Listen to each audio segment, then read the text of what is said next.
Good afternoon everyone. তো আজকে আবার আই করছি লাঞ্চ টাইমে। আজকে তো রবিবার, আজকে আমার সব স্পেশাল খাওয়া হয়েছে। আজকে মনে আমি পাঁচতাল ভাত খেলাম, আমার মনে হইতেছে। আমার যে খিদা লাগছে, অনেক খিদা লাগছে। দেখো আজকে আমরা খাবার আছে ভাত, দেন লাউ পাতা বাটা, আলু গাজর ভাজা, এটা তো ভালো লাগে না। তারপরে মোস্ট ফেভারিট আমার মাটন। দেখো মাটনটা কি সেরা হয়েছে। তারপরে আছে চাটনি, ডাল, আর কালকে একটা সবজি আছে। আজকে অনেক সেরা হইব না? খাও তাহলে। না না না, আমার চিকেন একদম ভালো লাগে না, ওখানে আমার মাটন ভালো লাগে। আমার ভাই থাকতে, মানে ভাই গেছে পরে আমরা বেশি চিকেন খাই না। হেও চিকেন ভালো পেতো, আমরা ভাই প্রত্যেক সানডে চিকেন আইতো। কখন আমরা চিকেন আনি না, হে আইলে শুধু আনাও, নাইলে আনি না।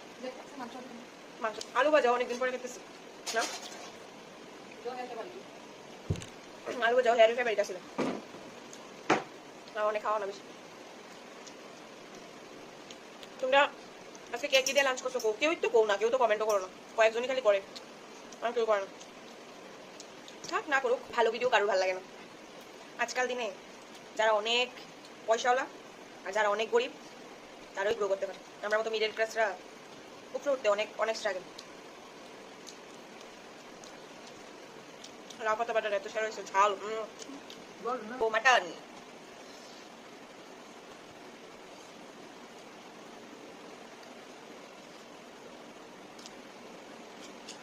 ভালো হয়েছে, এবার জাল কম হয়েছে, এত বেশি ঝাল হয়েছে না।